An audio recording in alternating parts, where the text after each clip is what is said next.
is OverDrive with Hayes, Noodles, and the O-Dog on TSN 1050.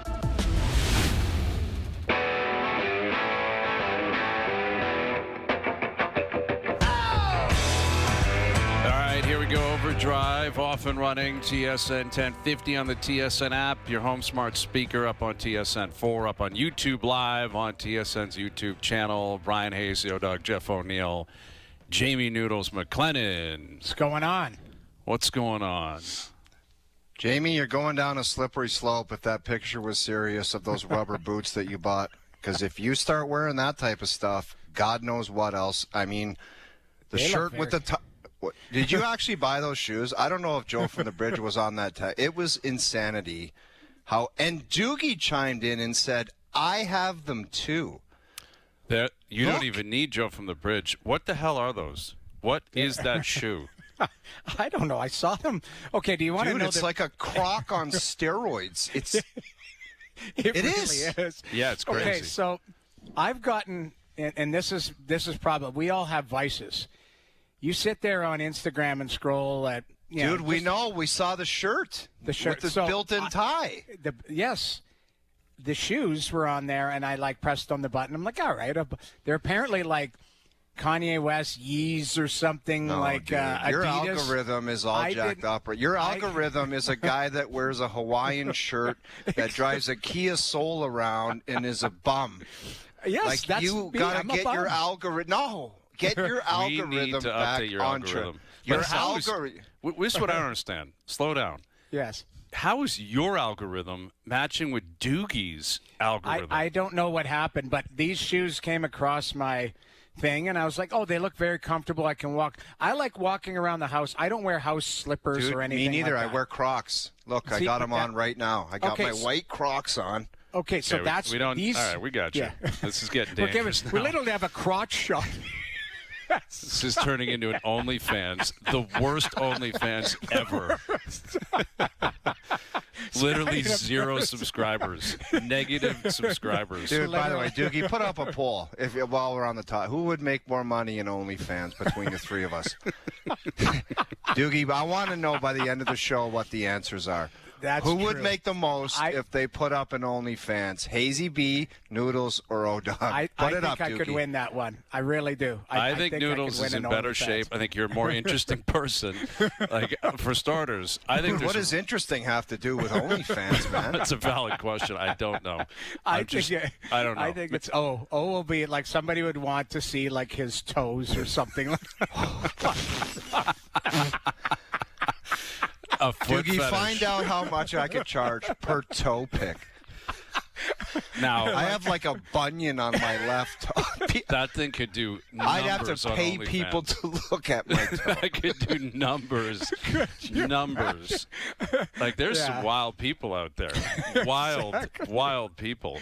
Yeah. And I just feel like if any of that launched, there would be an immediate board meeting with like the backlash. Yes, like the OnlyFans hierarchy would say, "This has gone too far. We have to stop." Like, can you imagine that original text, like from our boss Ken, where he'd be like, "Are you guys on OnlyFans?" OverDrive OnlyFans, and there's right.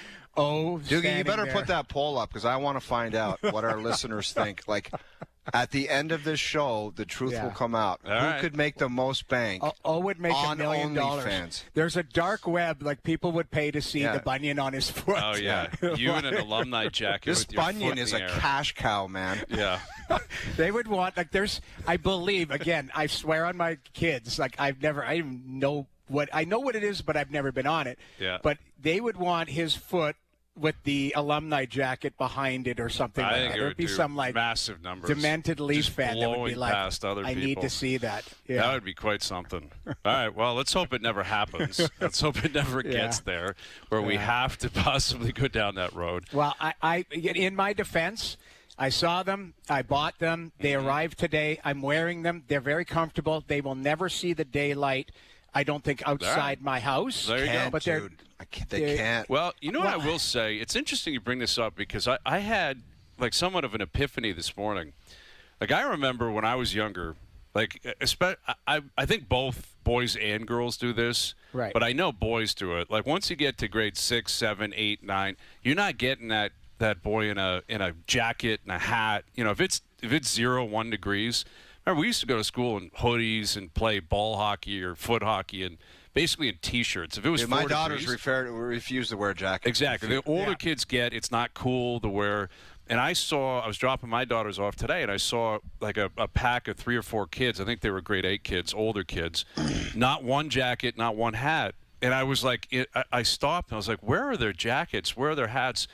And I'm like, I had a moment. I'm like, I've turned into my dad. Like, this is what happens. Because I remember my dad would wear parkas and massive hats, and he didn't care. He was like, I'm not going to be cold. Like, what do I care? I'm dropping you off at school. I could not care less. Like, I'm going to be warm, and this is what's happening. And it's the way it goes. It's the way it works, man. It's a cycle of life, dude. It's the cycle of life. I'm that guy driving around saying, where's that kid's jacket? How does that kid leave the house without a hat? It's a really crazy, almost borderline pathetic existence, but that's where I am now.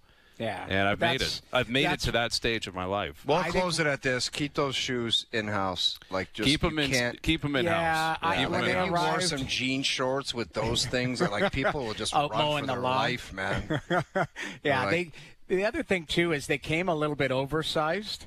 So I was like, I look like Ronald McDonald. Clunky. Giant, clunky shoes. Wow. And they're big, too. They're big. You mentioned mowing the lawn is probably the worst gear on earth. Like, a guy will get on an old T-shirt and a pair of boots and shorts that are too big and go out there and mow the lawn and look like a complete tight, disaster. Short jean shorts with cowboy boots and a high school cutoff T-shirt. All day.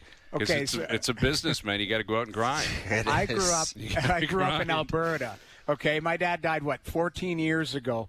One of the vivid memories I have of my dad is in the summer he would go out and mow the lawn, jean shorts, and he would have winter boots on because the lawnmower would spit into his shins all day. The grass. Yeah. So he would have the high winter boots on with jean shorts. And our cat, my parents had 3 cats. That's why I think I'm not an animal person anymore. Mm-hmm. One of the cats would be around his neck on the shoulders. Because we had a cool cat that just hung out with him. That's a look. So he would have a cat wrapped around his shoulders, walking and mowing the lawn. Brilliant. In a pair of winter boots, jean shorts, T-shirt, and a cat around his neck. Getting the job done. Not a care in the world. I'm out here to do a job. Vivid memory. Crazy, though. It's the best. It's the best. Some guy just gave me the worst replacement name for my OnlyFans. Toe Dog 69 should be my handle. The Toe Dog. I think you do numbers, man. Dude, the Toe Dog 69 creeps up on an OnlyFans with the bunion. Dude, run for your life. I think you're going to win the poll. I think you'll win the poll. I thought originally I was like, maybe I would. No way. There's creeps out there that responding. I want to make you sickos aware. I'm going in this poll as O-Dog, not Toe Dog. Not Toe Dog. All right. Well, you never know if the money's right. It's possible. Hey, if I got to go down the Toe Dog road to win this poll, I'll be Toe Dog whatever you want. You got to consider everything. Everything's got to be on the table. That is so funny. All right. So I don't know how we segue into this, but we got a lot to get into today, if you can believe it. Got hockey. The Leafs are back. Yeah, Wemby in town, right? The Raptors lost again to Oklahoma City. What did I say at the end of the show? I'm like, it's not possible they could keep losing to teams that are better than players. Without their 2 best players. Well, they battled Shea back and Jay and Will didn't even play. I was watching. They got it to 101. Yeah. And then Scotty I blinked Barnes. and Barnes is everything. You look at his plus minus last night. When he was on the court, they won. When he wasn't on the court, they got smoked. And he got banged up last night. They had a great first quarter. I watched the game. They look good. Darko keeps saying the same thing after every game. It's not work ethic. It's not grit. It's focus. Well, then what is it, Brian? If you watch them play against quality teams, what would you put your finger on the reason? They don't get it done against the quality. Are they just not good enough? Is Pirtle's size out of the lineup a big miss? Big part of it is can't be everything. It's not. Shea didn't play last night. Right. It's a big part of it. Like, Scotty is a beast, man, and he is. Everything's going to run through him. I struggle to say one thing in particular. Like why it is when they play just superior teams, they can't get up for the moment. Like maybe it is a mentality. Maybe it's just, they look at them and say those guys are, I don't want to believe this, but they're better than us. Maybe it's the interior, like you said, the interior defense, offense, the boards. I don't know what it is, but they're going to make the playoffs, I think, pretty easily. But how are they going to win in the playoffs if you can't beat teams that are kind of better than you or at that range? That's it's not the going to whole get easier idea. tonight. Yeah, exactly. Like you got to build up. So if it's a focus thing, which is what Darko was saying last night, they have 24 games left to get focused, and it will not be easier tonight. San Antonio's in town, a big favorite. So we'll look into that with our best bets later this hour. The Leafs are in Tampa. Keith Pelly's sending out emails to ticket holders, which I found the timing appropriate, right? Like it really does feel like a kind of a new chapter of the season. It's always weird when you shut down for 2 weeks, 2.5 weeks. And I think it's Pelly connecting with the fan base, which I think is appropriate. I think should happen. I think it needs to happen. Sure. But when I read the email that I'm sure you guys have seen and most people have seen, because we talked about Keith yesterday, and that's why I think it's right to start with this today. Sure. Leaf fans are bracing for the final 25 games. Matthews was there. He was on the ice this morning. He's playing tonight. You presume he'll play tomorrow, and we all know the numbers. Everyone's throwing out what they have to do. Yeah. 17-8, 16-8-1, whatever you think it is, it's 650, 700 hockey the rest of the way. Yeah. And Pelly sent this email out to the ticket holders and said the 25-26 season for the Maple Leafs so far has been a series of ups and downs, and unfortunately, this to me is the part that matters. This sticks out to me.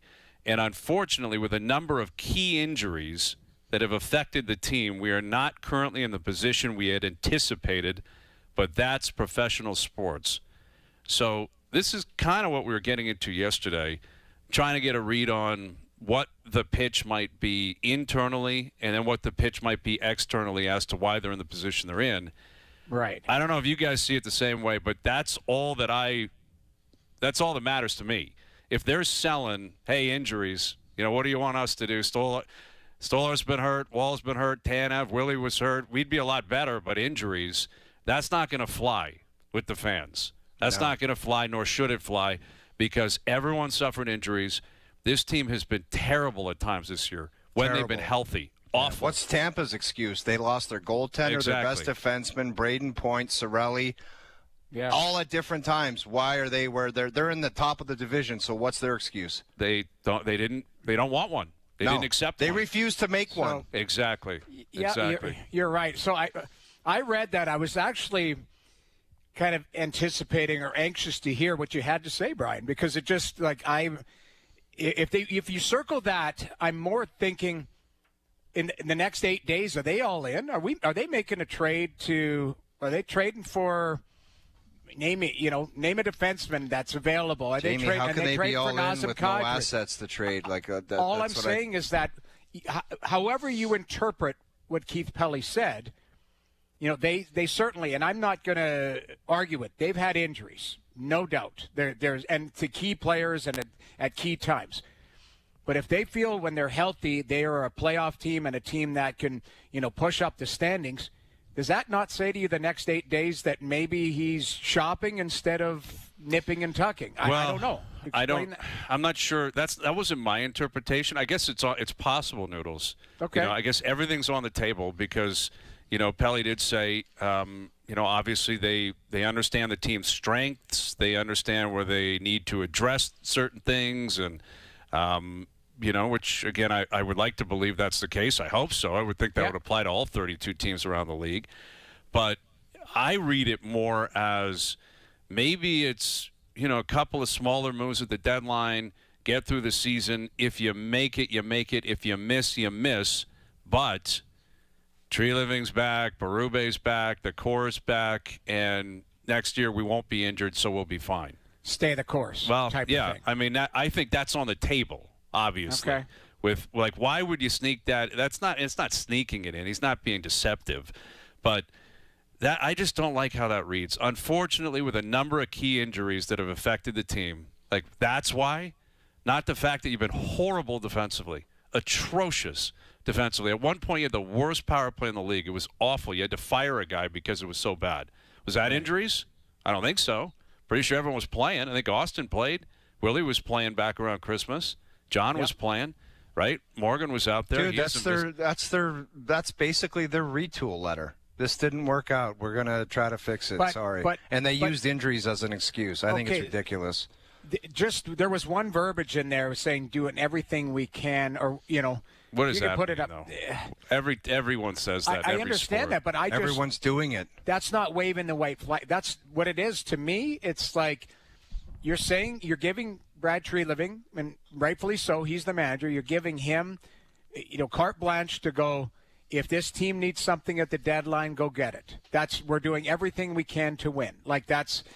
To me, that doesn't say, hey, we're going to be patient with it. There was no, wording as to like, give us a minute, we're going to get this back on the tracks or whatever. This was like, we're going to do everything we can to compete right now, meaning if there's a trade available in the next 3 days, we're doing it, and we're going to double down, and we're going to give these players that can get healthy more assets to work with. That's how I read it. Maybe we've all interpreted it. No, I hear you. I think you're right. I mean, that did not read like we are taking a big step back or we are going to evaluate the whole organization. Right. That's not how it read. Now, that doesn't mean that can't or won't happen, but where he said we understand the team's strengths as well as the areas we need to address, and we know that with the support of our fans, we will achieve this ultimate goal together. I'm assuming, is Pele, Treliving, Berube. Right. Like those three, and they know where they got to go, and they've figured out what they think they have to do and what they need to address. And, he didn't put a timeline on when this winning was going to happen. They'd be crazy to do that. Because what are you going to say? Next year we guarantee we win the cup? No one's going to do that.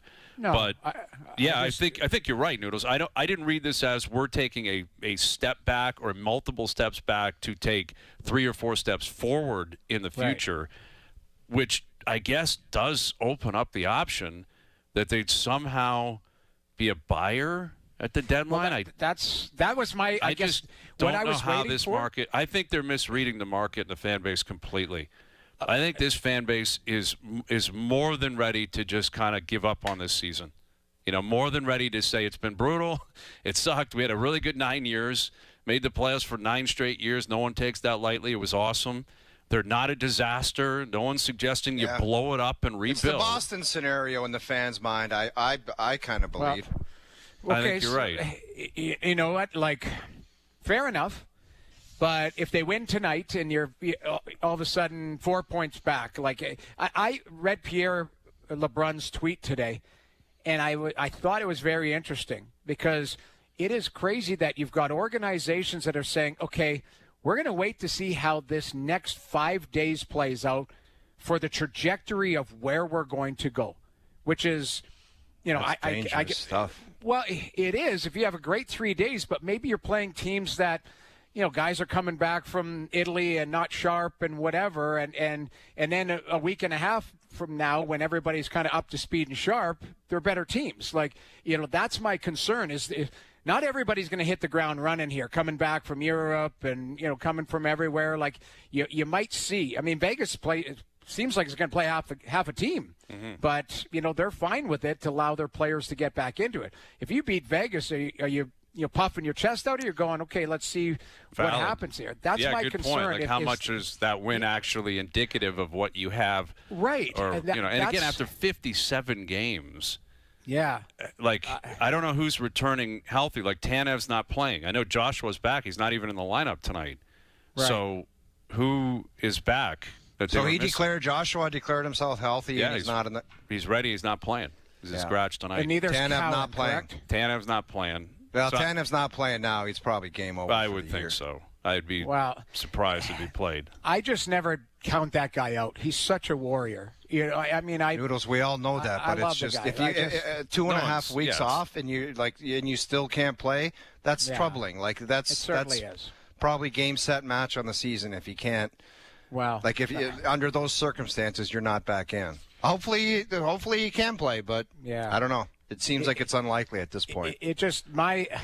I'm fascinated to see if the shoe's going to drop here in some organizations because time is, the clock's ticking here. Like there's some teams that got deadlines next week. But that's where I feel like the Leafs are missing a great opportunity to be proactive, get out in front of it. Do the reverse Jimmy Rutherford. Yes. Don't make your trades, do your, and just accept it is what it is. And if the guys have a problem with it, say, well, you should have done something different the first 57 games.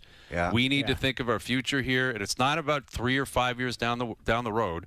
We are planning as of today for October 10th next year. Like that's what we're planning for. So everyone get the message. Everyone be ready. But instead, it's going to be like, well, maybe they're going to beat Tampa, and then they'll beat Florida. Hey, maybe you'll beat Florida. And it's like, to me, it just opens the door for them to miss a missed opportunity because like we've talked about it for years, they have no assets, nothing. Okay, so nothing. Here's one other thing that I was thinking about here over the weekend. This first-round pick, say they do miss and end up dropping down because they, whatever happens, they start to shut people down. Where is that factor in for your concern? It doesn't anymore, Noodles. You just have to, unfortunately, accept the trade was the trade. Right. Like, it's done. It's over. You can't be a hostage to it, in my opinion. That's how you get in trouble. Like, that's how you start really doing silly stuff. They famously did that in the 91 draft, I believe it was. My dad has been talking about it for 35 years. The Lindros draft, when they traded Curvers for the third, it turned out to the third overall pick. Scotty Niedermayer. They were the worst team in the league. They were, by all accounts, making deals to get better so that they wouldn't hand over the first overall pick.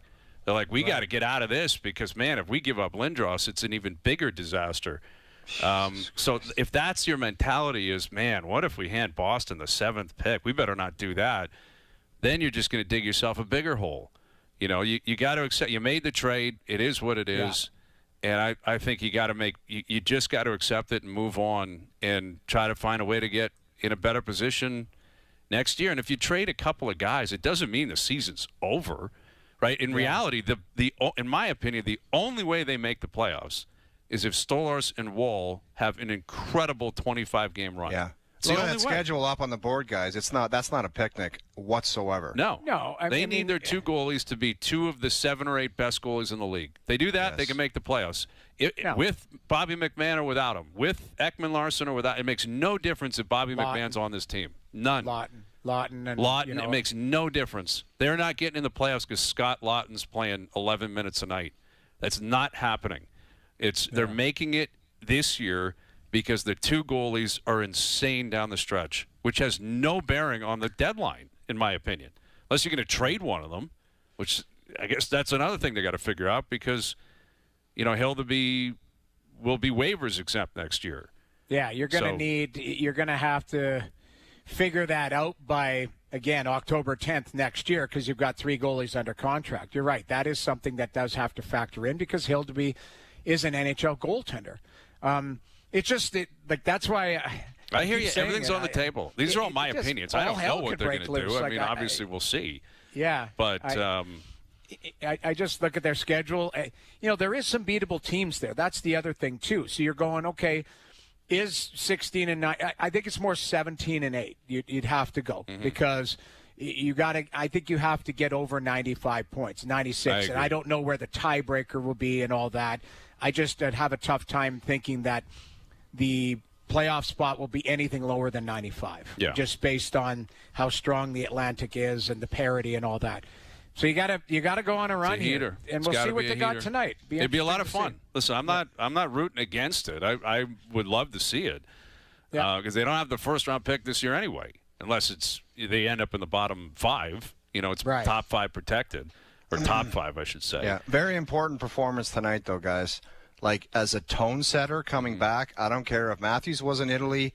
I don't care if William Nylander was in Italy. Break, rust, whatever. Like, you have to set some kind of tone of positivity. If they just get their asses smoked tonight and it's 5-0, that will reverberate through the locker room, just immensely. And everyone's like, well, Here we go. Those 3 games were a million years ago. What are you laughing at? Did I use those words wrong? No, I'm agreeing with you. You're right. I mean, then it's 17-7, and then 17-6. I know, but what was so funny about it? I don't think I was laughing unless my camera was frozen. It's your resting face. Yeah, You've got a smirk on I'm in your awe face. of the Scowl. toe dog. I'm just trying to keep up with what's going on. And what's so upsetting is he's actually killing the pole. Of course he's going to kill the pole. What is killing the pole, It's though? like O-dog or 60% toe something. dog? Yes, toe dog or whatever you are. Wow. I'm Doogie, in dead did you last, put just toe getting dog? Nothing. Did he put Did he- toe did dog? No, he Doogie put put the no? O-dog. He put All the O. right. There's no context to it, too, which, again, is... no one. It doesn't matter. Who cares? Twitter isn't real life. It makes no difference. People right. are writing in, where would Al's brother be? We should have put a Dude, he would make a mint. Solid option. Cruise picks. Cruise yeah. picks and his dance moves on live chats. Yes. Yes. Charcuterie picks. Everything is on the table.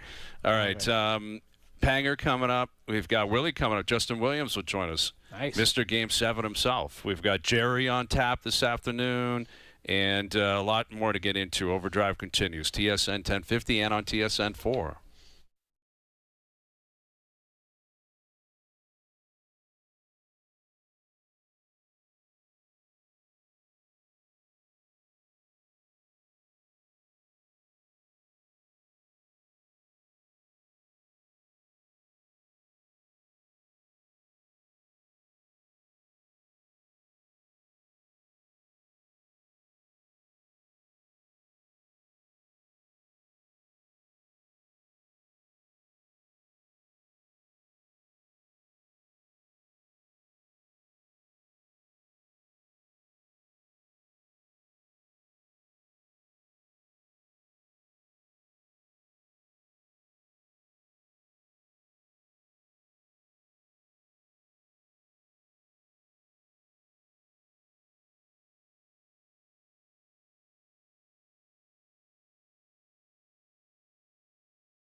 Overdrive continues, powered by FanDuel, bringing you everything from the opening line to the final score. Darren Pang down in Tampa ahead of Lightning Leafs tonight.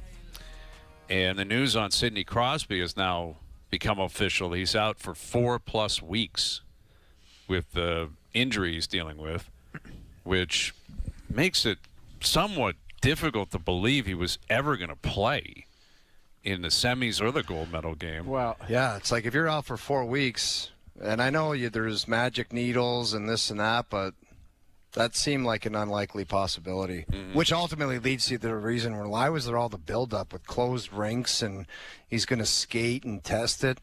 Was there even really a shot? Well, unlikely. Not a doctor here speaking, but if there's damage, are they thinking that maybe, you mask the damage as far as that you mentioned, freezing, all of that type of stuff, and you either have rest afterwards or surgery, whatever. It sounds like, I don't know, again, if it's a grade 1 or grade 2 sprain or something, maybe it was pain management and you have to battle through and you could do it for one game and then you rest for 6 weeks after. I don't know. I'm just thinking out loud here. I'm thinking out loud about the Pens, too. Obviously, we all care about Sid. We want him to get better. But no Sid for 4 weeks? 38, whatever how old he is, he was carrying the mail there for that team. He's the guy. Yeah, that's trouble. That's trouble, man. They've had a great season. They're, well into a playoff spot, but they're one of those teams. They weren't expected to be here. Stuart Skinner was phenomenal leading into the break. Unbelievable. You mean Stuart Hasek? Stuart Hasek was phenomenal. But, now everyone has to bump up. Everyone, you can't just fulfill Geno the Malkin, minutes. the floor is yours. Turn back the clock. Geno's got to go back to the 2010, 2011 season or whatever it was when he won the Hart. I will say this. I like the way that their back end can move the puck. You got 3 really good puck movers now. Because that Girard can move the puck. And so can Carlson, so can Letang. I mean, that's one thing that Kyle has reshaped that back end as far as you need to get forwards the puck. You got 3 of them that are pretty darn good at advancing it. So maybe that's something that he's banking on is having D that are mobile to get out of the zone. We've seen that philosophy, though, in Toronto play out.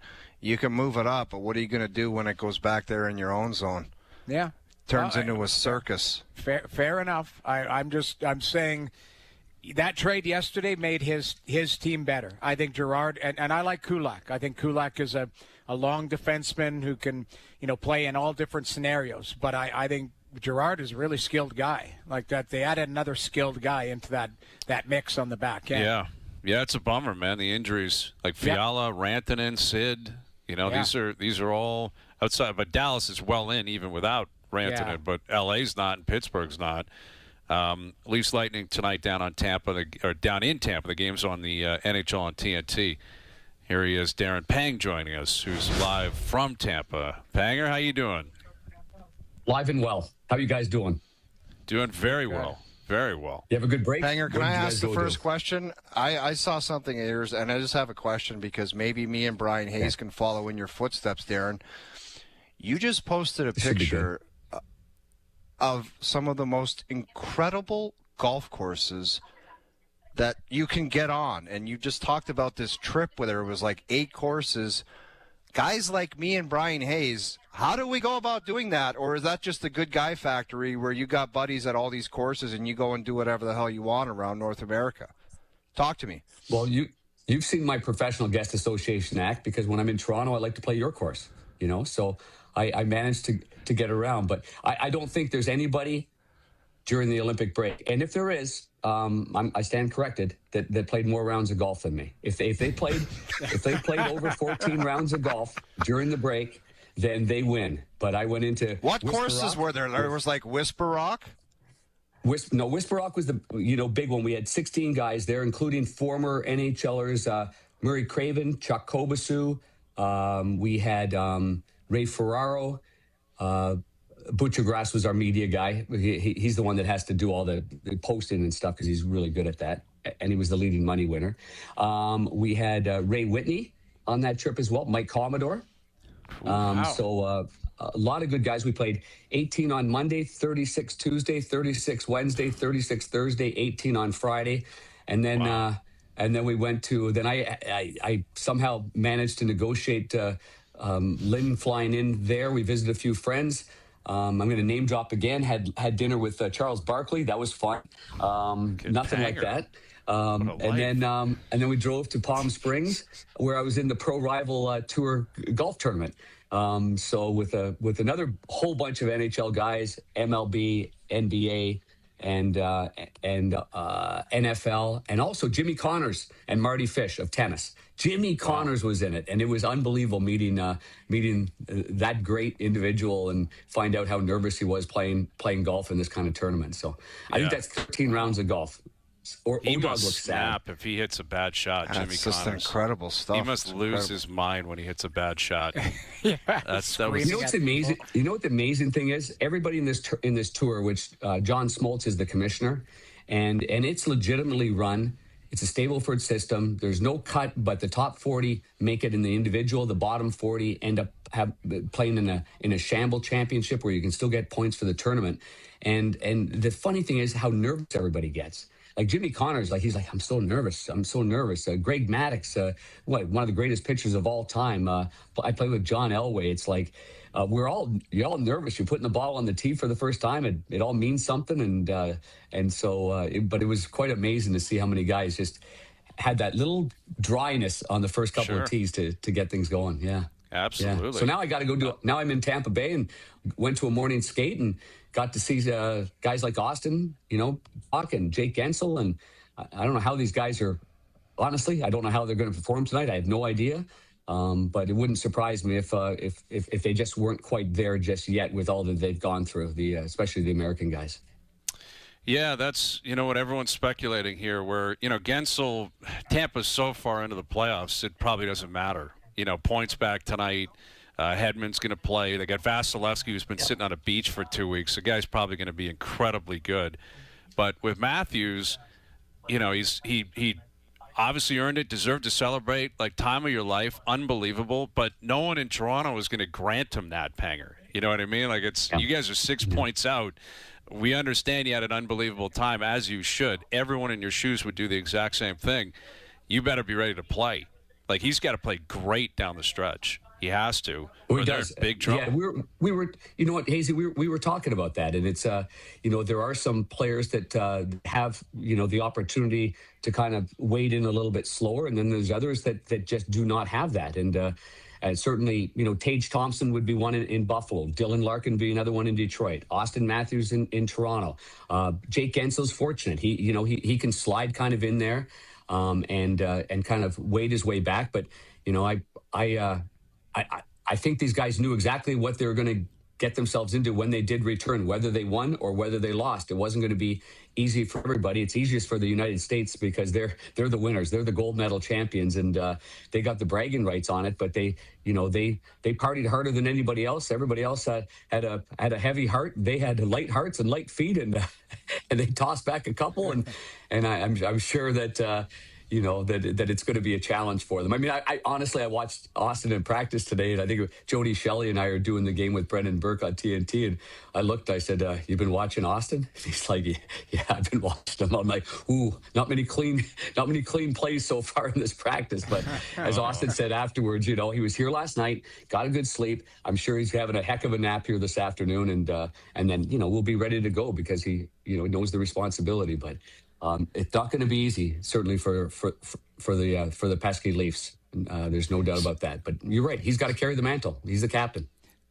Yeah. So Panger, what do you make now? The players signed up for it. You just mentioned they signed up to go to the Olympics, but the product leading into the Olympics was.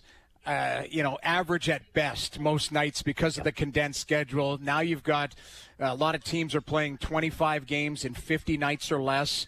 What do you make of, what's at stake here and how the guys are going to really try and assimilate right back into it? Would you have preferred for guys to maybe have a couple days rest and just relax before they come back? I mean, now they're getting paid money for their club team and they got to produce. And a lot of them, their body clocks are still on Italy time.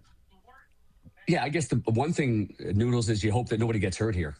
You're already taking a risk going to the Olympics, and what have we seen? I remember in '98, Joe Sakic hurt his knee, and 14, Tavares hurt his knee, and now we've got Sidney with his, and there's a lot of other minor injuries and aches and pains, and players wanted to play through it, whether they were 100% healthy going into the Olympics or not. They didn't want to disappoint their country, which I totally understand, and now they return again, and here we go. It's the same thing as the Four Nations last year. I mean, a lot of guys came back from that, and they were a little bumped up. They were banged up, and they didn't play their best hockey, and I mentioned Dylan Larkin earlier. Like he really badly wanted to play last year in the Four Nations, played, came back, and wasn't very effective down the stretch, or not as much as he could have been or should have been. And so now, you come back. None of these guys want to, I'm sure, admit that they've got some bumps and bruises, or maybe their liver's taking a little beating as well. Big time. Well, you mentioned Sid. We were talking about him. Oh, yeah, the livers are going to be on check. I don't think there's any disputing that. How does Pittsburgh survive without Crosby for the next 4+ weeks?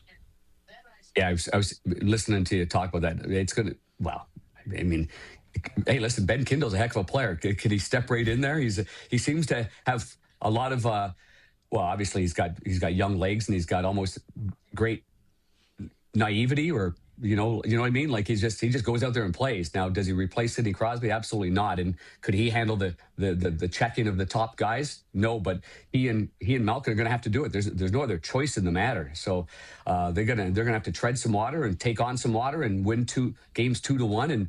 And maybe it's an opportunity to change that system a little bit and maybe not be as aggressive. And I know people don't like it, but there's a lot of teams that play a 1-1-3 or a 1-3-1, and for a short amount of time, maybe that's what these coaches can utilize. Just because. I mean, what else are you going to do? You can't play the same way if you don't have your big horses. So I think that's one thing I'm going to be looking at, is what adjustments some of these coaches make when they don't quite have the horses down the stretch, but they need to get points. And they need to get great goaltending. That's obviously the bottom line. Darren, where do you think Connor McDavid goes from the Olympics? I mean, it's heartbreak again. He's going back to the Oilers. He will play tonight against Anaheim. And right before the break, we all remember that Leon Draisaitl basically called out everyone in the organization, from the coaches to himself, to their structure, to their goaltending. Like, it's kind of a fascinating scenario out in Edmonton. Draisaitl even said himself this morning, we're not in a position where we can coast like some years past. Like, that's kind of something to pay attention to out there, isn't it?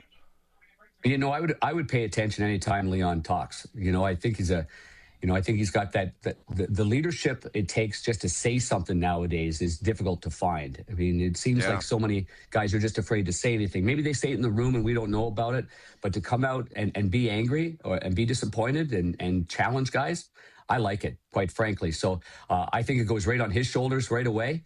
I think he knows, and I think he's a great enough teammate to know what Connor's just gone through. I mean, he's gone through it personally himself the last 2 Stanley Cup finals, and he knows what it's like waking up the next morning and have that sick feeling in your gut that you have not won. You didn't accomplish what you needed to accomplish. And now he's looking at his good friend and teammate and going, boy, it just happened again, with all the excitement about the Four Nations, and Connor scores the game-winning goal in overtime, and Austin Matthews left his man to leave Connor McDavid open, and now here's Connor coming back on a 3-on-3, leaves his man, and the guy that gets the puck, and Hughes ends up scoring the goal. So how does he feel? Of course he's going to feel like he got kicked in the groin. So to answer your question, I think that Connor just has such an engine. He turns on the key and he just goes. And so I'm not saying he's not hurting from this. I'm not saying he's not disappointed. But I think when he puts those skates on, you're hard-pressed to find this guy float through a game. And so I think he's got another level of here I go again. And he's having to prove it time and time again. He's had to wake up the next morning after getting up off the mat and getting knocked down and playing great hockey. So I think, this is my guess anyway, O-Dog, that they follow the lead prior to the Olympic break and everything that Leon said. And that's their mantra, and that's where they start right now. So that's what I believe. I believe the leadership of Leon and the disappointment will be the number one focus for the Edmonton Oilers. A lot of games starting tonight, including Leafs Tampa on the NHL on TNT. Panger, enjoy the game. Great to see you again. We'll do it again soon. Looking forward to it. We can talk about some more rounds of golf next time. Yes, you got it. We'll be playing soon. Thank you, Panger. There's Darren Pang. snowing again, and last night I woke up I don't even look at the weather app or anything. I just wake up. I thought like the heat, again. there was some heat like 2 or 3 days ago, and I'm like, we're out of this garbage, man. It's over. And then it just started getting cold, and then I looked outside and saw the snow. I'm like, this might go to the end of March, man. Yeah. We've got another 5 weeks. Isn't it supposed to snow Sunday, I believe? Sure, why not? Like, at this point, I'm just delirious. I'm like, I was out there. Who cares? Whatever. I was out there on the ATV today, cleaning the driveway. Just ripping around. ATV? You got a 4-wheeler to clean your driveway? I do. I had to get rid of the guy because he ran over a tree, $1,000, and he wouldn't replace it. So I said, get the hell out of here. So I bought an ATV with a show on the front, and I do it myself. Perfect. It's ridiculous. It's great. Gets you outside. So mad. I know, but it was bad business. Isn't that bad business to run over the tree, then claim that he didn't? And I said, well, would you like to see it on video from several angles because I have cameras? Showed it to him, and he goes, okay, it was us. And I'm like, okay, well, replace it. No, we're going to replace it in the spring, and then he didn't replace it in the spring. People are idiots, man. Like, they literally, they just, I don't know. So I said, get the hell out of here. So I bought an ATV. Did you go above his head and go to the owner? He is the owner. And believe me, there's people. This guy's being sued by a million people. It's unfortunate because I always try and support small businesses, but I had to take it into my own hands, and now I'm out there. That's the way to do it. Away. There's nothing wrong with that. Yeah. Well, one of these days the snow will fade. I feel like disappointing. People in Southern Ontario. I can't speak for the rest of the country because I don't know all the weather patterns. But people are going to come out of the woodwork in April and just floor it. Yes. Like 8 degrees and the patios will be packed. Exactly. Getting crushed on patios. Oh, cannot wait for people to I just want to get outside and just be able to kind of relax. All right, Best Bet's coming up. Next hour, we got Jerry coming up. We got Justin Williams as well. Wemby's in town. The Spurs playing the Raptors tonight. OverDrive continues. TSN app and up on YouTube Live.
Now, back to Overdrive with Hayes, Noodles, and the O-Dog.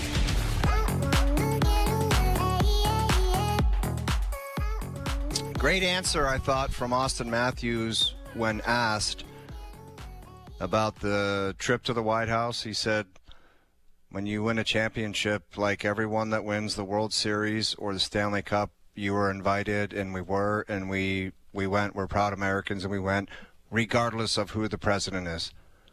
It's like, that's what happens if you win a championship. And I don't know. I just found that there was a lot of engagement farming online saying that, like, I just can't believe the people that just have to feel the need to chime in, where it's like nobody really cares about what you think about this. It's like, I don't know. I wake up, I just try to live my life, and this stuff, you look at it and you either say, it's kind of goofy, it's kind of cool, it's whatever, but you just keep moving on. But people just can't stop themselves. They have to just chime in with this stuff. Yeah, I mean, we can't be ignorant to the Dude, I get it. It's polarizing stuff. It's more polarizing than it ever has, but we can't look past the two countries. That's just one country, dude. Yeah, no, I know, but I'm saying Canadians and the viewpoint of Americans and Trump and everything. It's different. It's never been like this ever in my lifetime. Now, Austin Matthews isn't responsible for that, nor are the other players. They just played and they won a gold, and they came back and they're being celebrated by their country, and as they should be. They should be celebrated. I thought he handled it well today, too. Yeah. I think what needs to be pointed out, because I know it's coming as well, because it's both sides of it, right? There's people yelling and screaming about this and yelling and screaming about that, and I know on the other side of it will be, leave him alone, typical Toronto media, what are you doing? Every player is being asked about it. Every player, Swayman in Boston, Larkin in Detroit, they're all going to be asked. You know what? It's today's news. It's tomorrow, the biggest news story down there. And exactly, by tomorrow, everyone will move on. And I thought he handled it well. What I hope happens with Matthews, because what I saw over there was, he looked relaxed. He obviously was elated when he won. I think what he had to say post game, that's what I'd like to see out of him more. Now, you can't force that. But I don't want him to get back in the shell and just be like, I got to be protective and not show any personality and not say anything. Just, bask in it, man. You won. Yeah. It's great for the Leafs, hopefully. Hopefully it applies to your career and your future, and just have fun, man. Well, you're playing hockey. Go chase wins. I'll tell you one thing. It'll be a hell of a lot easier if they start winning some games here down the stretch. If you want them to kind of address everybody and be confident and all that, good luck if they start stinking the joint out. Obviously, for sure. Yeah. I know that. I'm not naive to it. If you're not going to win, people are going to be gunning and not happy, and he's going to have to answer for it. And he's aware of that. He's, I'm sure, prepared for it. I think it's fine. Enjoy the moment, but move on. Back to business. That's really what it is. That's right. Back to business. It's you're getting paid to play hockey tonight. That the other stuff was for your country. This one's for your job. Yep. It's your day job. Now it's go time. That's behind you now. There's no more Olympics. Like they can never take it away from you. You'll own that forever. You earned it, and it's going to change their lives. Undoubtedly, it already has. But for all the players on the American team, Canadian team, any other team that was over there, it's go time now. You got to start working. You got to start playing. Hour 2 coming up. Justin Williams will join us. Jerry's Percentages. Overdrive continues. TSN app and up on YouTube Live.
Eastside Marriott.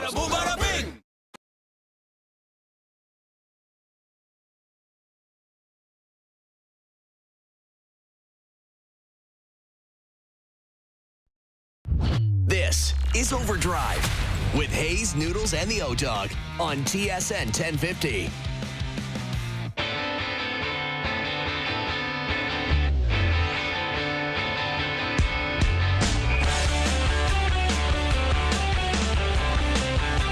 Hour 2 OverDrive continues, powered by FanDuel. We'll get to our best bets later in the hour. Justin Williams coming up. Jerry will join us later in the hour. Brian Hayes, the O-Dog, Jeff O'Neill, Jamie Noodles McLennan up on YouTube Live, TSN app, streaming on tsn.ca.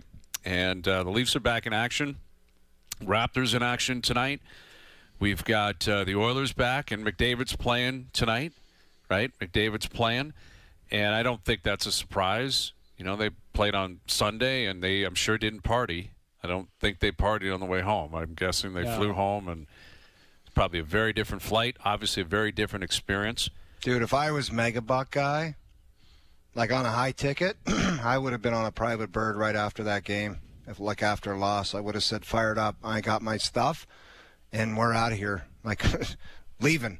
Mm-hmm. Like, if I was making, like, McDavid and those other guys, they're basically all were big money guys over there, but there would be a private bird right out of there, gone. $200 million payroll.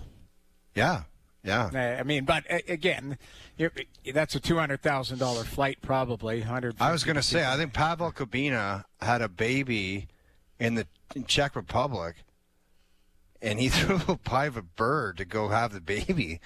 And I think this flight there and back was like 300 G's. Yeah, wow. I think it's about $150, depending on what you fly, right? A Challenger or Gulfstream or whatever. Like that is substantial. You got 100 G's. What you got to do is have McDavid. And dude, he saw the baby and then said, "Love you," and gone. Yeah. Wow. Well, maybe it's a priceless moment. There you go. That. Whatever it's worth. But you now might have your kids won't wear jackets. Yeah. Well, you have to beg. Either that or you beg somebody who's got their own plane, just say, I'll pay your gas money and your pilot and all of that. But you know what? That's expensive. I think Team Canada, my understanding is that they got everybody back to, I think it was Florida, and then Florida from there, because they were supposed to fly into Boston, but the weather, the snowstorm and all of that. So all the planes went to Florida, and then they dispersed from there. Read something yesterday about Bill Zito helping Celebrini get back to San Jose because of his connection was, canceled or something like that. So it's nice to see people helping each other out. Yeah, cool. For sure. And, the McDavid watch, I'm curious how this looks now, because no one's going to doubt him. No one should doubt him. I don't know, is he inspired by this? Does he come out flying? Does he put everyone on notice and just put everyone in a blender the rest of the year? Does he look at the regular season differently and just think, get me to the playoffs so I can get back to that level, and that's where he knows he has to continue to, prove himself, and that's really the marker of success in Edmonton, what they do in the playoffs, because he's got 95 points, I believe it is, on the year. He's having a phenomenal season, phenomenal season. Does he chase? What is he chasing? What is the plan for McDavid the rest of the way? Is it just I think it's load management? Is it? I don't know. I'm curious what his mentality is. Well, obviously, the first thing on the docket is securing a playoff spot. Mm-hmm. Yeah, they can't continue to slide here, and then what the hell the deal is after that. Well, yeah, he got pretty 5 and pissy 5 in this their last morning. 10. Boy. They didn't play well, but at the end of the day, like I say, they make the playoffs, but it's more about what you do. And I think they still need to make some trades before the deadline. They need to be an active team. I think they need another D and another forward. And that'll help that group. You get a healthy Hyman, you get RNH that's healthy. I think they get Henrique back. That's he's a veteran guy, their fourth line center. Like, to me, they need one more guy up front, and they need another defenseman that can move the puck. Mm-hmm. But and they need goalies to make saves. Yeah, they were making saves too, early on, Jari. and then they weren't making saves. So they got to figure out who their starting goalie is, I guess. I wouldn't separate the two right now. I don't think either one of them is a clear-cut one. I think they're a tandem guy. I think they're a lot like the Leafs built that way. Mm-hmm. Two good goalies, they've got to play better. That's the way I look at it. That is the question. But I hated that question by Spec. I haven't seen it. I haven't heard it. You guys sent it internally. It was garbage. But JP, do we have that? Do we have that ready for Hazy B to kind of get a little glimpse of it? Or you could phrase it a different way. Put it that way. Can we not just play the audio? I don't need the visual. Then I just want to hear it. Yeah, I mean, whatever we can get. We'll cue it up later. It's just it's well, what did he something say? Give me the gist of it. Just basically said, tough question to ask, but you said you've the elusive Stanley Cup and now gold medal. No, this is what he said, Jamie. He goes, not tougher than you think, or he said a lot tougher than you think. Hang on a second, JP. We don't have the audio, right? We don't. Okay. Just give me the. Okay. Give me he what goes, happened here. Gretzky used to find cups and gold medals and this and that, and he goes, "You just had the opportunity for another, and you can't. You have 2 Stanley Cup Finals, and you can't find it." And as soon as he finished, McDavid was like, "Oh, nice question." Yeah, thanks for the question. Or he goes, "That's a nice question," and I think he didn't even answer. He just looked the other way. So he basically Spec was asking him the first day he's back, right after the gold medal, like. Obviously, that guy's a veteran. He's been around a long time. But isn't that a question if they just don't get it done at the end of the season? Like, he just got back and he's just trying to fire up for the Oilers, and you fire that question at him? Yeah. I don't know. That just seems a little bit much. I want to hear it because I can play it into my microphone if you want. No, it's okay. We'll find. We'll get it. We'll get it. We're gonna. How we don't have that is beyond me. But it just came out, didn't it? But at the end of the day, it's. Listen, he's a journalist. He's asking a question. It's probably on everybody's minds a tough question, but you can probably phrase it a little bit differently, or you just go at it and say, "Hey, another tough gig here, and what do you make of it?" Let me here play it is. Here. JP's got the audio. Go ahead. This is a hard question, but Stanley Cup's found Gretzky and Crosby and those guys and gold medals, and you've been in, put yourself in position, and it's not finding you. Did you think it would be this hard? That's a nice question. Thank you. I just day one, man. It's just did you need to do it? Like, I'm sure Spec. I think, like I said, he's a veteran guy. He's been around a long time. He knows that he has to know or understand that he sounds like a dick asking that question that way. Well, I think listen, I'm not going to sit here and break down the guy. He's a reporter. His answer would be, "I'm not a fan. I'm a journalist." Well, those guys, he is a super fan, the way he acts out there sometimes. But at the end of the day, no problem. I think bringing the Gretzky and Crosby thing up, the whole world's talking about it, is that it's a fair question. He's Gretzky, Crosby, McDavid, and McDavid's 0 for 3. And like Spector said, Gretzky had, by the time he was McDavid's age, he had 2 Canada Cups and 4 Stanley Cups. You know, and by the time Sid was his age, he had 1 Stanley Cup and 2 gold medals. Maybe even 3 Stanley Cups. So I don't know. I understand where he's going with the question. It's a very tough one. It was formulated in a way to just kind of bury the guy. Right. But I don't know. How do you ask the question? Like, how do you frame it where it's like, hey, how are you feeling about the fact that you're the best player in the world and have been forever and you still haven't won any of these games? Yeah. It's tough. I mean, it's uncomfortable, but I kind of credit him for asking the question that I'm sure everyone else wanted an answer to, but no one else had the stones to probably ask it. But what's he supposed to say? Yeah, you're right. Like, it just, to me, I get it and I understand it and I think people are thinking it, but it's also like, what is it's a no-win answer for him. Like, if he's I don't think it's a no-win answer for him. I think. What does he say? Well, what's he supposed to say? He can say. He can, because he went on to answer the question later where I thought he gave a great answer, and we'll play it.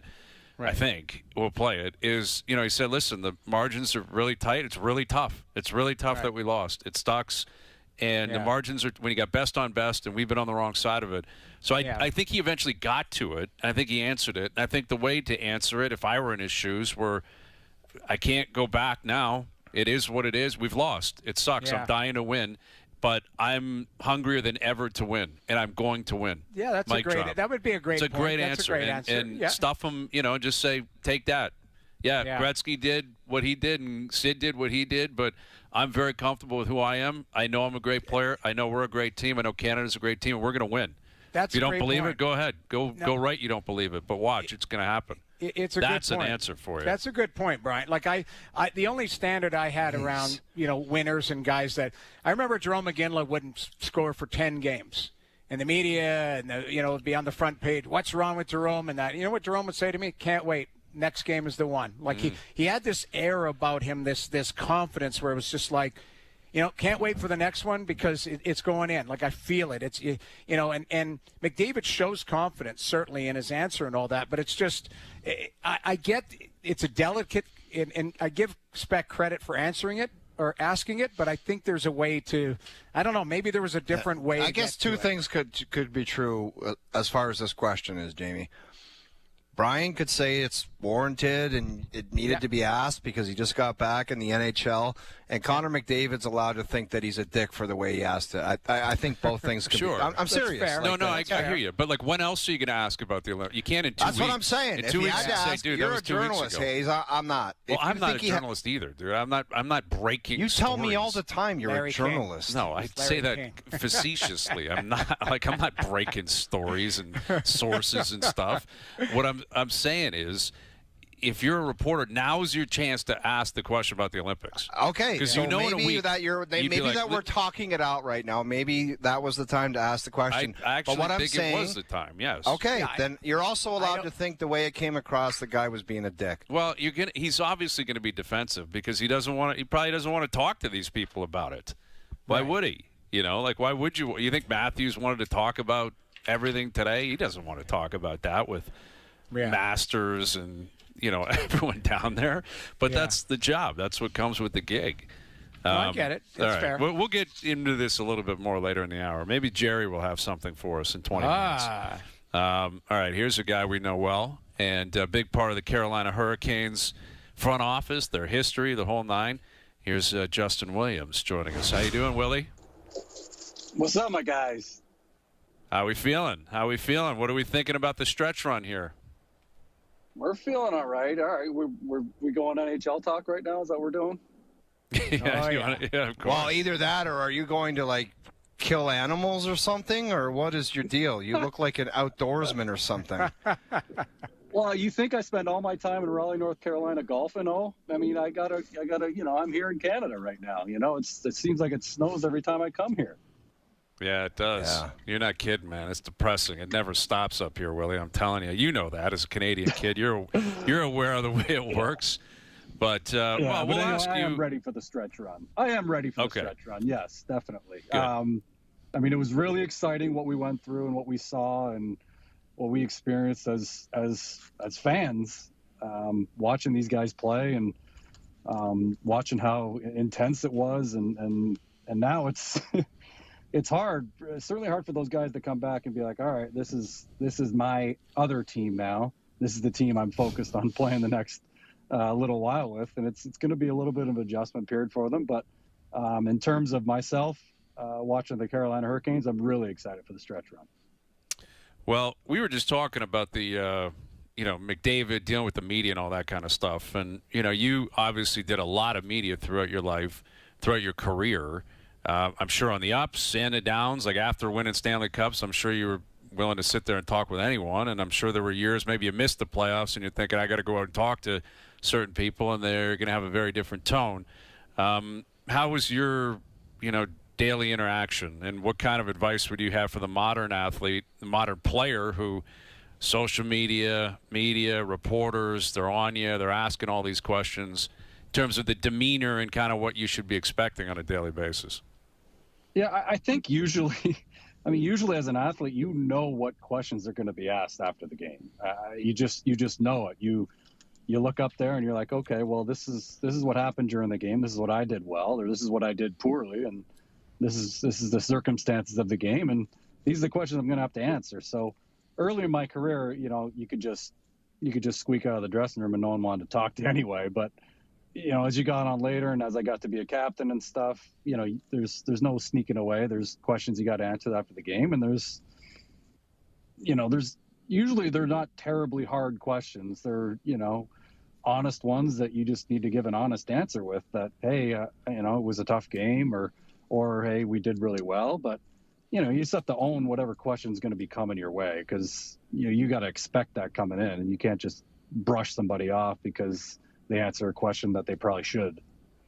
Did it make you sick a little bit sometimes, Willie? Like if your team just stinks the joint out and everybody was garbage and you kind of worked your ass off and then you ultimately have to speak for everyone after the game? It's like sometimes you just want to say somebody else go out there and speak for this because it's making me sick doing it every time. That's got to be like if you're going through a tough stretch, that's got to wear on you a little bit. Yeah, but I mean, you could still just be honest and just be just be like, oh, here we are again. Another crappy game. I get it. It's just, I don't know. It's just the way it is. I mean, these people want to know what you're thinking, and when you were crap, they want to know that you were crap. They want reflection on that and self-reflection as a player, as a coach, as a captain, and as a player, whether you're playing 25 minutes a night or you're playing 7. They want that. They crave that, and if you're just honest in that assertion of yourself and your team and how they play, I mean, it's hard to get some negative stuff written about you. So, Willie, where are you at with the league right now? It seems like a sprint down to, 25 games in 50 days for most teams and stuff. As much as the Olympics was great to watch, leading up to it and after it seems like the schedule is so condensed that some of the product was not watered down but pretty tired. Where are you at with it as far as how the guys how taxing that has been and will be on guys? Yeah, I mean, I think the start of the season was fine. Really, once you hit January and you start to hit, you start to hit 15 games in a month. Some have 16. I mean, that's ridiculous. I mean, yeah. Playing every other day, the intensity that's needed, especially during stretch runs where almost everybody's in it right now, right? There's not many teams that can say we're out of it. We're mailing it in. Not that they would anyway, but it's ridiculous the stress that Olympic years put on these players. And, going through it, not playing in the Olympics myself, but going through the condensed schedule, it's tiresome, and it's a real thing. With Justin Williams. And, yeah, I mean, at this point, we've talked a lot about, the 3 kind of powerhouses in the Central Division, being Colorado, Dallas, and Minnesota, and how they've kind of set themselves up. I would argue in the East, Tampa and your Hurricanes feel like they're pretty comfortable. How does that affect, the mentality of your team if you get back and you realize you're in a stretch run, but you've kind of got a bit of a buffer there? I can't imagine Rod Brindamore wants them to be thinking that way.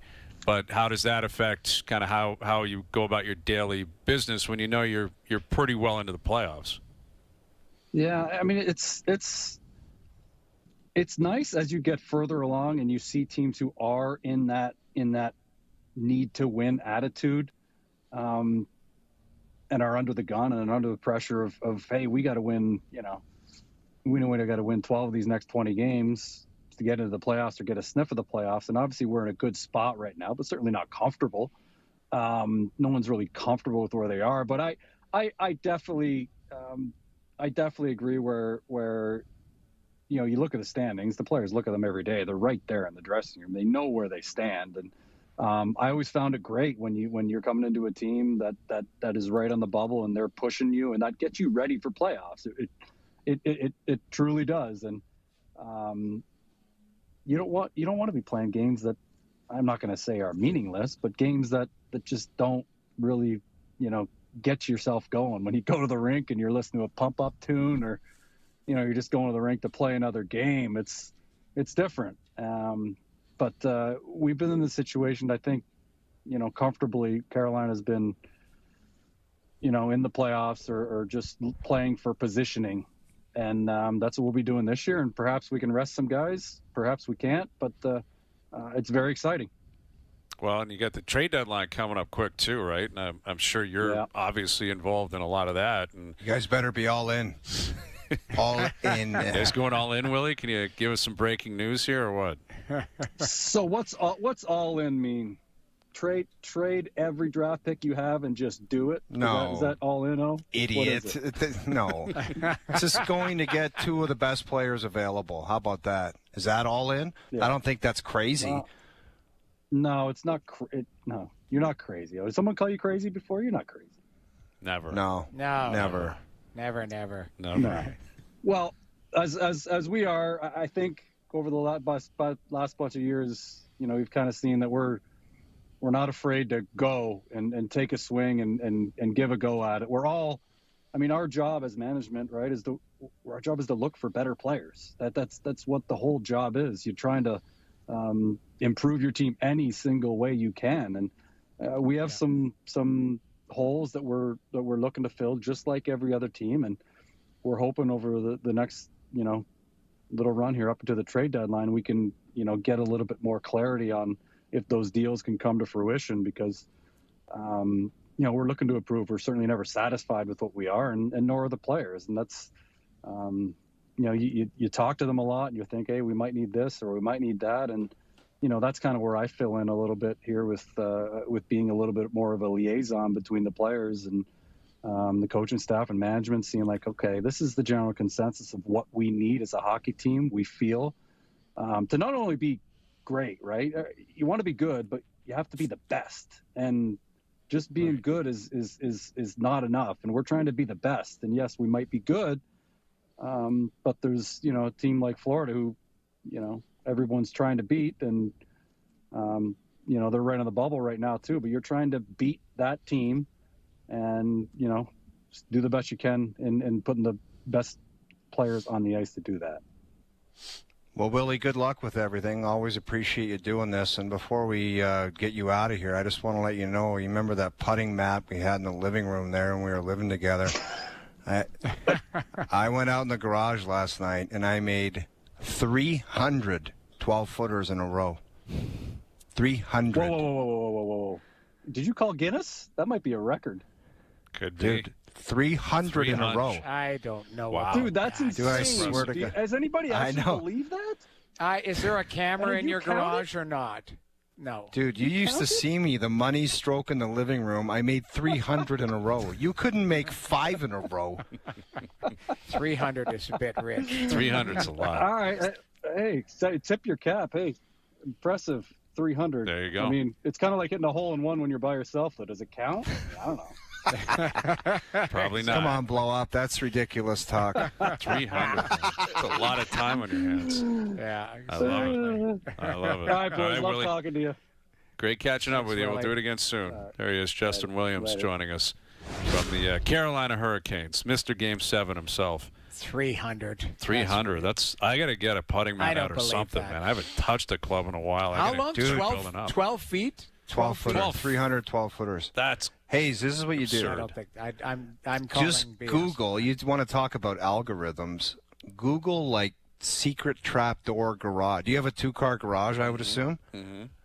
Are both cars always in there? No, never in there, actually. We just got all kids stuff and bikes. Dude, and you throw it all out. They don't even realize it. They're old toys and stuff. You throw it out. Yeah. And you have, like, just Google, like, golf sim trapdoor and garage, where it's like this hidden secret door, and no one knows, dude. And no one knows. You got high ceilings in your basement. Put it in the basement. Yeah, I could definitely get some. I don't know. I couldn't do a full swing in the basement.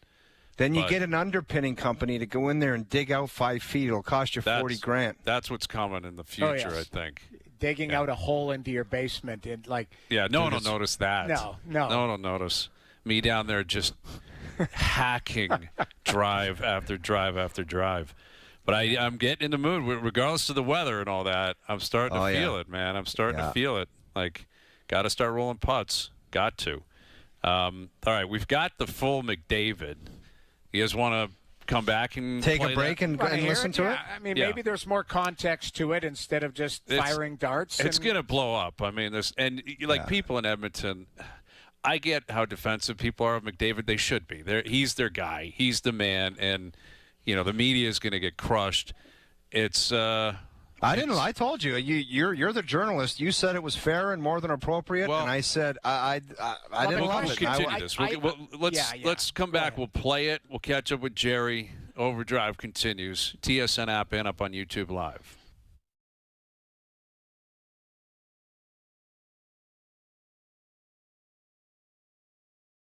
Disney Plus and Crave, together starting at $15.75 a month. Never just about the bunker. Friends think I'm crazy. You're not going to tell anyone about this, are you? And so it begins. The Disney Plus Crave bundle. Plan starting at $15.75 a month. No matter how you play your game, sometimes the best play is a pause. Where you can look back at how you played, how much you played, and choose how you want to play next.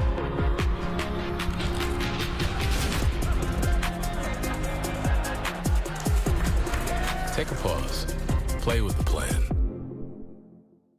40 years of what forecasters are now classifying as roll-up season. We have a widespread migration of Tim's runs. The atmosphere is saturated with gusts of double-doubles causing spikes and rolling Rs and downpours of new app-exclusive VIP experience prizes. And this just in, the elusive all-electric Volkswagen ID Buzz has emerged, meaning one thing, roll-up season is here. The 40th anniversary calls for millions of prizes. Play on the Cup and the app for more chances to win. Join 100,000 Canadians who choose the better way to sell their car. It's easy. Punch in your license plate at clutch.ca and get a real offer in seconds. No negotiating, just smart pricing technology. Then, choose a pickup time, and we'll be there as soon as the same day. We come to you, and then you get paid on the spot. It's that easy. Go to clutch.ca to find out what your car is worth today. That's Clutch. Subway Cyber Sundays are here, so we've baked up a fresh deal. Buy 1 footlong, get 1 free with $0 delivery fee. That's right, but don't wait. This offer ends March 1st. Use the code to save on this Subway digital exclusive. Okay, here's a movie idea. It's about these 2 university buddies trying to buy a pregnancy test, but they keep running into people they know. Hi. But they could have just skipped the pregnancy test. You can skip that too? Yup. What a world. When you've been in Canada for over 230 years, you get around.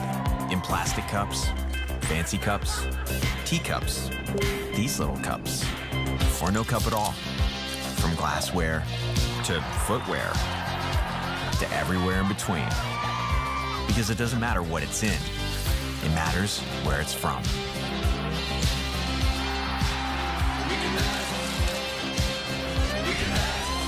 Molson, everyone in.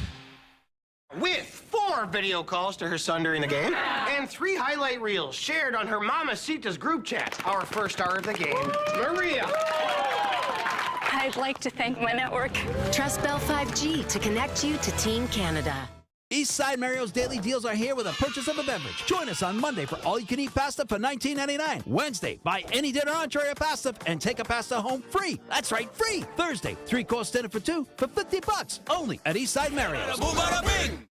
Man, I miss this. Just getting real with each other. Here we go. Let's turn this place into our feelings dojo. Oh my God, Bambi! The 2 idiots are perfect for each other. We do the most good we can in a single shift. And we're there for each other. I read that some guys are calling their friends to say goodnight. That's crazy. Not a shot. I don't want to do it either.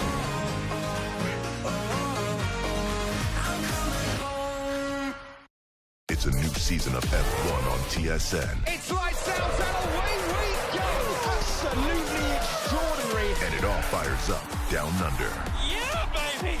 The Australian Grand Prix. On TSN and TSN Plus.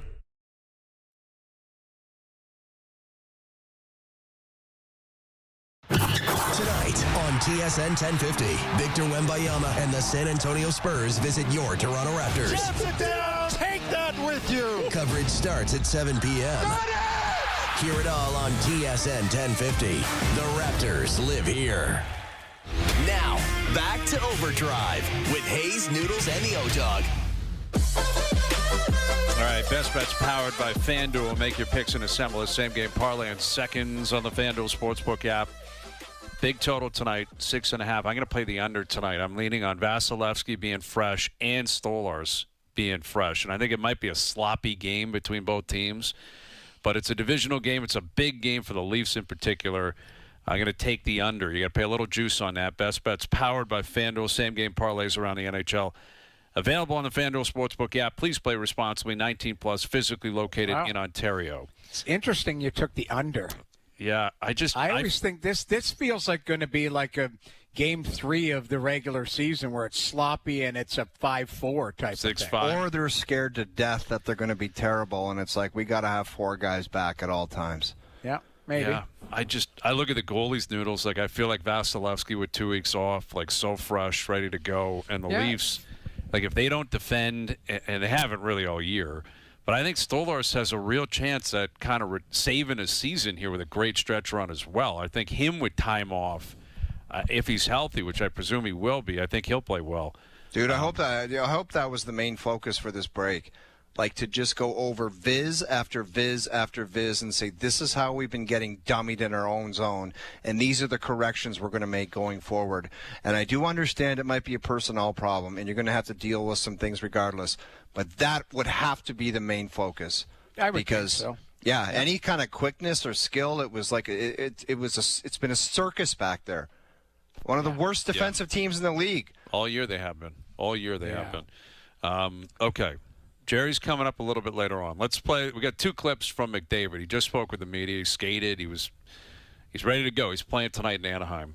And it's been a huge topic of discussion. Like, he's the face of Canadian hockey. Him and Sid, clearly. But it's his prime. You know, it's well documented. 2 straight Cup finals and a gold medal. Like, he's right there. You know, like it's not. If he was missing the playoffs and they lost in the quarters, it'd be a totally different conversation. And it's a team sport, of course. But when you're talking about the best player and hardware and who he's compared to, it's a topic. And it's one that I think a lot of people are interested in. So he shows up in the scrum, and it's the first clip, Mark Spector of Sportsnet, I guess, asking him the question. And here's the back and forth with them. A hard question, but, you know, Stanley Cup's found Gretzky and Crosby and those guys and gold medals, and you've been put yourself in position, and it's not finding you. Did you think it would be this hard? That's a nice question. Thank you. Does he answer it, though? Like, or does he pause on that? I think he looks maybe at the PR team and just goes, get this guy out of here immediately. Let me ask you this, Brian, before you. We all know the question's probably coming. Is there any way that you would phrase it differently? Yeah. To get an answer that you would get a genuine answer out of him? I don't know. I've never met Spector. I've never had him on the show. I've been to his house. I've been to his house. I know the guy. Don't know him at all. I know who he is. I know what he does. But I think what he was trying to drive at was, you're in a category with Gretzky, Crosby. That's who you are. Right? You're not just a normal player trying to win. Right. That's why he connected those two. You know, asking him, did you ever think it would be this hard? That to me is a gotcha question for sure. How's he supposed to answer that? Like, of course, that couldn't have been like.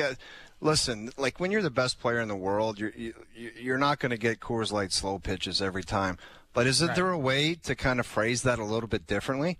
Like, how much frustration do you have after that gold medal loss? Like, is there frustration building up, or just where's your head at? But as opposed to saying you're not fine, like. It was a dick way to ask a question. There's no other way around it. I don't care what sport you're playing. If you're just a guy that sits on his couch and drinks beer, that's the way the question came across. And that's why you saw the expression on McDavid's face. Yeah, I think we got to remember that McDavid was the one that posted that Players Tribune article where he talked about his legacy. You know, like, he's well aware of it, and he has to be aware that he's going to get the tough question about losing again. And today's the only day I think it can apply, right? Like, if I'm in that scrum, if we had him on the show, you got to ask him about it today or wait until the summer. Because I think his answer in 2 days would be, I'm done with the Olympics. Stop asking me. We're playing it again. We just played Anaheim. I'm not getting into it. So if you're in there, you've got this opportunity to ask him about being on the wrong side of a crushing loss again. You know, could I have formulated it differently? Sure. You know, and I'm not sure exactly how to do that without making him uncomfortable. The reality is, if you're talking about looking at a guy and you're talking about his legacy and you're stating a fact that you haven't won in the biggest games of your life, how do you feel about them? It's going to be very uncomfortable. So I don't think, I guess the answer is you can't ask the question without it being uncomfortable. You either don't ask it, or you ask it in a way where McDavid's not going to be happy. Let me ask you how different this sounds. Which way you want to go.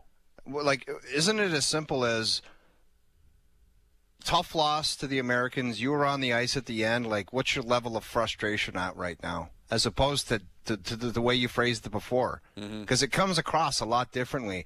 And I know people aren't in this business as people pleasers to their counterparts. When we break down tape, we're not like kind of dancing around. We're just coming with the heat. Whatever happens, happens. And you know what I mean? Like, it can be tough, but is there not a different way? Like, you got a relationship with that player and you speak to him on a daily basis. Did you need to ask it like that? Yeah. I don't know. Yeah, I think the question. You're right. The timing of it is never going to be perfect, but you did have to ask it today or never, or again in the offseason. Because from a player's perspective, you're like, are you just trying to be a hero right now and get clicks? And what's happening, what we're doing right now, have everybody talk about you and your question? What is your motivation for the phraseology of the question? I think there's probably a way, Brian, you'd be way better than this, but isn't there a way to say, are you going to lose? I'm sorry. Now I'm choking. Are you going to be able to use this latest disappointment as motivation to move forward? Or is there a way to, you've had some disappointments here. Like, is there a way to forget about this and move on right away? How are you going to use this as motivation? Like, there's probably some way that you can frame it for that he can give an articulate answer. I think that's what I would like to hear, is how he feels. It's hard to get a genuine answer if you feel like the person feels like it's combative or, like O said, a tough question. So what did he say after that? He said nothing about this? Or? We've got another clip I'll play in a second. Right. I should point out, too, I wonder how Gretzky and Crosby would respond to the idea that it was easy for them, or it just No, fell he didn't say laps. easy. He said they found them. They found them, as if it kind of fell in their laps, which it didn't. I mean, obviously they had to earn it.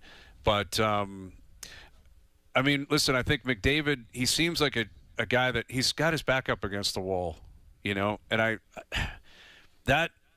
would think it's even more up against the wall after what happened on Sunday. He's so serious all the time, and now he knows everyone's looking at him saying, when are you going to win? Like, everyone's looking at him, and he's thinking it constantly. I'm sure of it. So I just don't think there's an easy way to tie the legacy, greatest of all time, losing together without McDavid being unhappy. But does that mean you shouldn't ask it? No, I think you find a way to formulate it, but you're probably getting a kind of a pissed off answer anyway. Yeah, right, because he's not in the mood for anything right now when it comes to his legacy and the fact that he was on the wrong side of it. But he eventually did answer, how it feels kind of now that you lost again. Here's what McDavid said later in the scrum. No way around it. We could be sitting here having a totally different conversation if things had gone a little bit differently. So, it's hard. It's hard to win. It's hard to win at any level, especially when we're talking about the best of the very, very best in the NHL and the Olympics. So, the margins are very, very small, and we obviously saw that on Sunday, and we felt the effects of that here in Edmonton. So, yeah. I mean, that's a good answer. Yeah. I mean, I think that's a thoughtful answer, too. But that's probably not the answer to Spector's question. It's probably somewhere in there afterwards. That, I think, is the difference. Well, there's the other part of Spector's question, Jamie. What was he expecting as an answer? Is he supposed to say, yeah, I didn't realize how hard it is. So you go through the whole spiel of kind of your question and propping it up to be this kind of whatever it is, and you were going to get, it's pretty difficult to win. Like, that's what you were going to get in return. I liked the way that Brian phrased it, is like, this is a guy who's determined to win and will do anything it takes.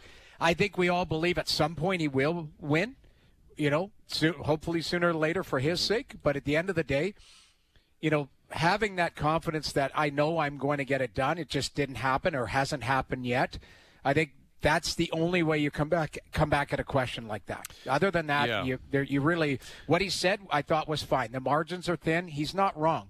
The league has never been more watered down. The chances are, again, you look at it, they played great in the gold medal game, but there were mistakes made. Like we haven't pointed out, there was mistakes on that goal, including 97. Yes. Including McCarr, including McKinnon, including multiple Binnington. There was 4 mistakes. The way if you're going to like break it down on a libero, there's probably 4 mistakes there before that found the back of the net. And the 3 best players in the universe were all on the ice at the same time. Fair enough. It happens, and it happens quick. But I think the only way he could have framed it is exactly like that, or give the answer to Brian, this is just going to fuel me to get it done. Can't wait till it happens, type of thing. I mean, it was, again, it's tough to have a legacy chat with a guy when he's still in the running. He's still in the foxhole of it all. And I'm sure McDavid feels like he's under attack in a way, separate from them because of who he is and what he does and what he represents. And you're in the Crosby, Gretzky, Lemieux range. You're not in the next level or the level below that or the level below that. And that, I think, was what was trying to be driven home there. Crosby, Gretzky did this. You haven't done that. Your thoughts, which, again, is, I think, a reasonable question. It was never going to get an answer, anything but McDavid feeling like he's being attacked. Like ultimately that's what it comes down to. I think McDavid is on edge. That's kind of how I would respond to that. Is he's on edge. He's aware of it. It stings a ton. It was right there. They win on Sunday. Everything, you can breathe, man. You got it. You got the gold medal. You did it. You've done it. It's over. You're a winner at the biggest stage.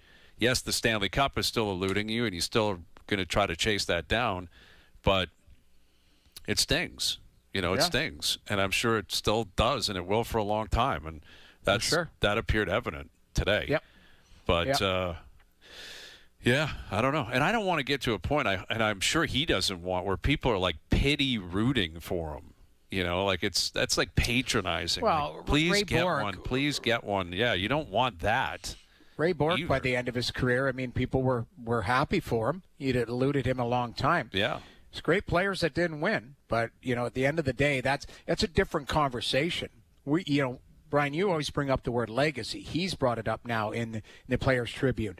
That's a different story than great players that unfortunately, couldn't break through, or it wasn't the right situation, or only had an opportunity once to be there and it fell short. He's had a few opportunities, now 3, to be a winner on the biggest stage, hasn't broken through. But you're right, he's still in the middle of it. Probably 10, 12 years left. 10, 12 years. Yeah. Yep, for sure. All right, we'll sneak in a couple of Jerrys when we come back to wrap things up. And we'll do some Jerrys tomorrow, I think. We got a lot of Jerrys this week. A lot of Jerrys. OverDrive continues. TSN 1050 and on TSN 4.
Just watch me dance. It's powered by FanDuel. As we said, we're on the under tonight. Feeling good about that. Leafs Lightning tonight. We got Wemby in town. We're talking about McDavid, who's in Anaheim. He's playing tonight. We got NHL, NBA games. We've got the Florida swing starting in the PGA Tour, right? Not a ton of players showing up for this one. But next week, the Arnie Palmer, then into the Players. So got some really good golf coming up. Looks like your boy Jim Furyk could be in the booth as well.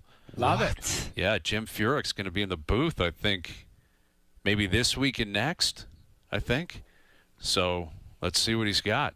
Like on NBC, Jimmy Furyk. NBC is going to be in for, because NBC's got the Florida swing, right? And they got the Players and everything. So, yeah. That'll be interesting. I don't really see old Jimmy Furyk with like the hip pull up before hitting the shots. Remember stinky old Furyk before he hit? He used to pull his belt up. Used to nudge his belt. I don't know. I'd never thought of him as anywhere near potentially a. He's an interesting guy, though. We interviewed him 5 or 6 years ago. It's a really good interview. Really good interview. Maybe he'll be awesome. I just don't see it. Like he's seen it all, done it all. I don't know. Let's see. Put him in there. Give him a shot. Give him a shot, man. Why did Kisner just say, "Piss on this. I'm not doing this anymore"? I don't know about that, but like I thought he was okay. I didn't think he was great. You know, like they're searching for someone. They're looking. for I don't think he was in love with it either. I don't think he. I think he was like practicing his wedge game outside of the booth, but in commercial breaks. Yeah, I think so.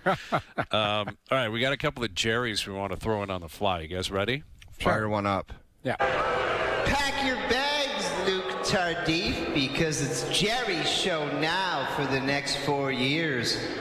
And the first thing on Jerry's docket is to establish a World Cup of hockey that will someday match or exceed the significance of the Olympic Games. Jerry's coming for you, Tardif. Yeah, he doesn't like that Luke Tardif at all. No, I don't think Luke Tardif likes him either. Yeah, could be right. He's going to create a World Cup that equals or surpasses the Olympics kind of vibe and popularity. Yep, the importance in the hockey world. Yep. Is Russia going to be in it? That's right. Yeah, eventually they will. My mind went right there. I don't want the politics side, but I think Russia has to be involved because of how good their hockey players are. Yeah, I got a couple different percentages about this. I think the NHL will love it because I think it will be less of a headache with scheduling, and they're not going to have to break for 3 weeks. So that percentage will be like 80 on the NHL side. But to actually have it like big picture overtake the Olympics and the hype and the players want to do it, and how much they care about that medal, it's 5%, if that makes sense to you. Yeah, no, I hear you. Yeah. Yep. Yeah, I mean, a World Cup is, depending on who's competing in it, it still can be best on best if the NHL allows their players to go and anything that has best on best. The Four Nations, again, we were sitting there kicking stones at it until we saw how hard the guys played. If you had the best countries and the best players in the world playing against each other and we can actually say best on best, I think there's a chance, but I don't think it'll pass the significance of the Olympics right now. But there is a chance that they could build that event up, and you look forward to it if it's equal to the Olympics as far as quality of competition. Yeah, I'd say 30%. I do think there's a chance because it'll be NHL rules, NHL sanctioned, fights, hits in North America, right? They'll control the time zones, prime time, NHL buildings. You know, the Olympics, it won't be 8 a.m. games. The Olympics at some point are going to play a winter game in Japan again, and the games will be on at 3 in the morning. You know, like that's tough to get up for people. So I do think they have an opportunity. You got to stagger it every 4 years. So it's every 2 years you have a best on best. People are starving for it. I think it's tough to do to catch up to the Olympics because of just the patriotism that comes with that, the village, the other sports, the other athletes. Right. It's an amazing event. But I do think there's a platform there for them to at least give it a shot. Yeah. All right, Jerry, what else you got? Tony Stolarz will start more games than Joseph Wall down the stretch. Seems like a stretch to even say that. Well, there's 25 left, and Tony Stolarz is starting tonight. I'm going to go. Well, obviously, this could flip at any second due to performance, but I'm going to say 20%. I think. Well, the other there's so many different elements to this question because neither of these guys can. It's not like they're going to be standing up in Chiefs' office saying, "I want to get this done for Leafs Nation, like roll me the rest of the way," because they literally can't. Yeah, they won't. Yeah. They're not doing. No, physically they can't. Like they always get hurt. Like not one guy's going to put his hand up and say, "I want to take control of this situation. Put me in the net the rest of the season." They can't. They can't do it. Yeah. So it's ultimately probably going to be a split, but I'm going to say 20% because I thought Wool was the guy before the Olympics. Yeah, I'm going to go a little higher, maybe 40%, but it's not. I think Stolarz didn't have a great season so far. Maybe he comes back and is in fantastic mind and body shape, but it's more Joseph Wool has been able to challenge him for minutes, so it almost might be a split. You never know. There's an odd number of games, so they can't start the same amount unless they get hurt and Hildeby comes up, which wouldn't be shocking. I'm going to go higher in this, 65%. I think he's capable of a heater. You look at the last 2 years, statistically, when he played, he was one of the best goalies in the league. Last year and the year before, he was unbelievable. He had like a .930 save percentage. That's what they need. I said it earlier, the only chance they have at the playoffs is one or both of these guys being like the best goalie in the league. That's it. Yeah. You need phenomenal, outrageous goaltending. A miracle 25-game goaltending run. And it's asking probably too much. But I think the fact that he hasn't played a lot this year, I hope he's hungry for it. I hope he does put his hand up and say, play me. Play me tonight, play me Saturday against Ottawa, and boys, jump on board. I'm going to play unbelievably well. And we're going for the playoffs. That'd be great. Yeah. That'd be outstanding. Because I don't know if Wall is capable of the same heater that Stolarz has shown us the last 2 years. Mm-hmm. Yeah. The only problem is both of them get on a heater, and then they get hurt. I know. They get hurt or tweak. I hear you. That's why it's like I'm forcing myself into this. Yeah. But, all right. We got a bunch of Jerry's that will continue for tomorrow. Hit it tomorrow. Yeah, we got some good ones in there. Tiger, apparently, with a soft deadline on whether or not he wants to be the Ryder Cup captain. Right? Aaron Rodgers, is he going to re-sign with the Steelers? They're down at the Combine, and there's some chatter that he might return, him and Mike McCarthy turning back the clocks. That's a scary combo, dude, at this stage of the game. Yeah, I know. Two guys that just are not near their primes. No. Connecting in a football-crazy city like Pittsburgh. So we'll get to that and more tomorrow. We're coming off a Leaf game. Scotty Barnes is playing tonight. He's going to be available. So Scotty's playing. Wemby's in town. They got to get one. I'd probably lay the points. I'm probably done talking about the Raptors actually beating a superior team. This one will be tough. The Spurs are unbelievable. But both games to break down. The Jays keep going. They keep playing down in Florida, so we'll chat about that and the trade deadline right around the corner. All right, good stuff. Thanks to everyone behind the scenes for helping out. We appreciate it. Everyone for tuning in today, TV, radio, podcast, web, and up on YouTube live. Every show up on TSN's YouTube channel. We're out of here. Enjoy your evenings. Enjoy the games tonight. We're back tomorrow at... Bring me my money. The forklift foot. We'll chat then.